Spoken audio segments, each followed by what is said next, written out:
Bonjour la belle diaspora, j'espère que tu te portes bien ma belle aujourd'hui. Nous allons parler de royauté. En fait, nous allons parler de notre leadership.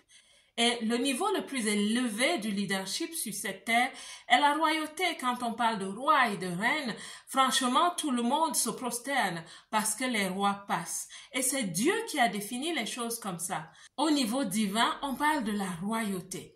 Mais sur cette terre, vous allez entendre parler de président de conseil d'administration, de directeur général, de CEO, de directeur d'entreprise, de manager, de chef d'entreprise et même de maman au foyer qui a compris que son foyer, c'est son règne et elle est au trône de son règne. Tout le monde aspire à devenir une reine.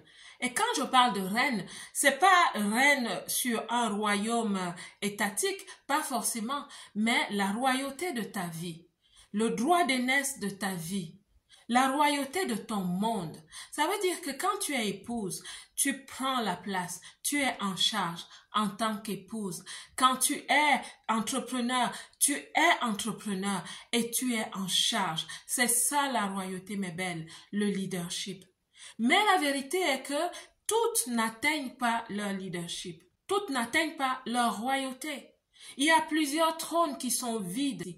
Nous ne portons pas des couronnes tous les jours quand on sort, mais les couronnes sont invisibles. Les couronnes, c'est parfois la notoriété, parfois la dignité, parfois l'honneur. Les couronnes, c'est aussi ton compte bancaire, comme il se porte, le respect que tu as quand tu entres chez ton banquier, qui te fait asseoir, qui te donne une tasse de café, une tasse de thé et qui te parle avec beaucoup de respect parce qu'il y a une couronne que tu as. Tu as su manager tes finances, ma belle. C'est pour ça que tu portes cette couronne.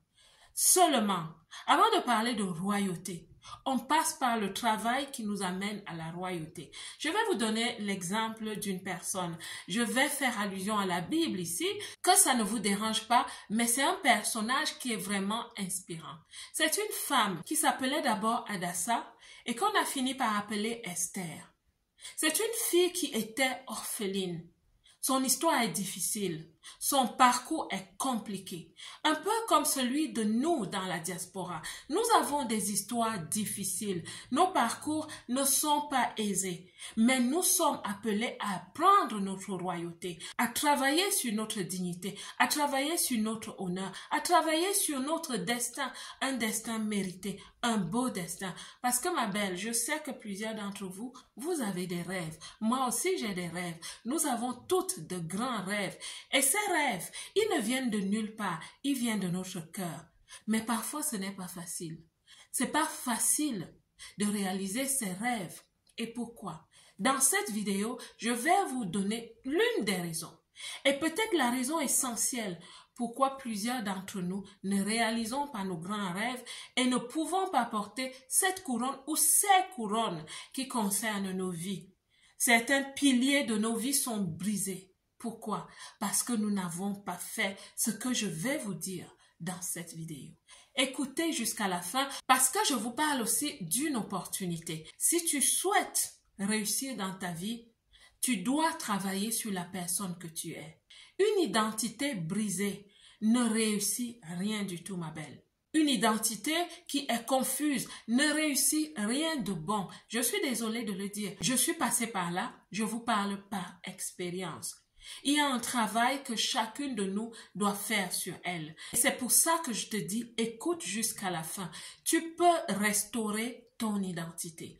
Tu peux restaurer ce qui ne va pas en toi. Tu peux restaurer ce qui a été brisé, ce qui a été volé, ton étoile qui a été volée. Tu peux la restaurer. Travailler sur ton identité est, je pense, le chemin royal que tu peux utiliser pour atteindre ta royauté. Tu peux devenir cette femme, ma belle. Tu peux devenir cette femme qui est dans tes rêves. Tu peux devenir cette femme leader. Tu peux devenir cette reine. Reine dans tout ce que tu fais. Reine dans ton caractère. Reine dans ta virtuosité. Reine dans tes affaires. Reine au travail. Oui, je ne te parle pas d'aller dominer et écraser les gens. Je te parle de tes capacités, de ton aptitude, de ton altitude. Je te parle de ta grandeur. Nous sommes appelés pour la grandeur. Si tu n'atteins pas ta grandeur, ma belle, tu risques de vivre frustré. Tu risques de vivre comme une femme qui va regretter à la fin de ses jours. Imagine, tu es dans ta vieillesse et tu te dis, j'aurais pu faire ceci. Coach Marcel Ange un jour m'a parlé de restaurer mon identité, mais je suis passée à côté de la vidéo. Je me suis même arrêtée au milieu de la vidéo parce que je me suis dit, voilà une de plus qui parle sur les réseaux sociaux. Je souhaite te parler de ceci de façon posée. Je souhaite même te rencontrer à cette conférence qui aura lieu à Namur. J'ai été invitée pour parler de l'identité, surtout de notre possibilité de restaurer l'identité. Tu me diras, mais je réussis déjà, j'ai ma maison, j'ai ma voiture, mais ma belle, tu es appelée à devenir une reine. Tu es appelée à briser des plafonds de verre, c'est-à-dire ces plafonds qui sont au-dessus de ta tête, que tu ne vois peut-être pas, mais je t'assure, c'est spirituel. Ces plafonds existent. Mais je vais te dire quelque chose qui est un peu vulnérable, mais je vais te le dire. Dans un rêve, j'avais vu un plafond de verre. Ce n'est pas une expression vaine, c'est une expression qui est vraie, elle est spirituelle. J'étais quelque part, j'avais levé mes yeux comme ça et j'avais vu un plafond de verre. Les gens marchaient dessus. Le plafond que j'avais était en verre, c'est-à-dire la séparation entre moi et ces personnes était en verre. Et ces personnes pouvaient marcher sur ce plafond de verre. Et quand je me réveille, je sais que c'est Dieu qui me parlait. Il était en train de me montrer qu'il y a un plafond de verre. Ça veut dire qu'il y a des dimensions dans la vie. Et je vous assure, j'ai travaillé avec cette révélation. Et quelque chose dans ma vie a changé. Il y a eu un shift de paradigme. Je suis passée d'un endroit à un autre de ma vie. J'avais connu une réussite que je peux appeler exponentielle parce que j'avais suivi cette révélation. Et cette révélation, elle me suit toujours. Chaque fois que j'ai un blocage, je travaille. Et je viens te dire aujourd'hui qu'il y a un plafond de verre, ma belle, entre ta vie d'aujourd'hui que tu penses peut-être être réussi et le meilleur. Et comment est-ce que tu vas faire pour atteindre cet endroit? Je vais te dire, il y a des poids de la vie que tu ne peux pas porter si ta carrure, si tes épaules ne sont pas fortes. Et pour que tes épaules soient fortes, il faut que ton identité soit encore plus forte. Il faut que ton front devienne, comme on le dit spirituellement, dur comme un diamant. Il faut que tu deviennes une nouvelle femme. Toutes ces choses en toi qui te limitent, parce que les limitations ne sont pas seulement extérieures, je t'assure.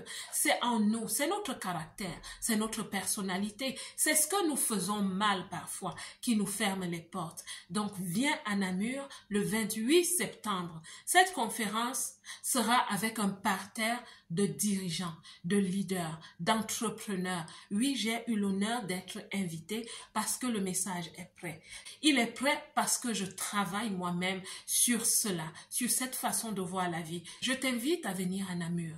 Ce sera un beau moment avec un dîner en plus. Viens à Namur pour recevoir une clé de ton destin.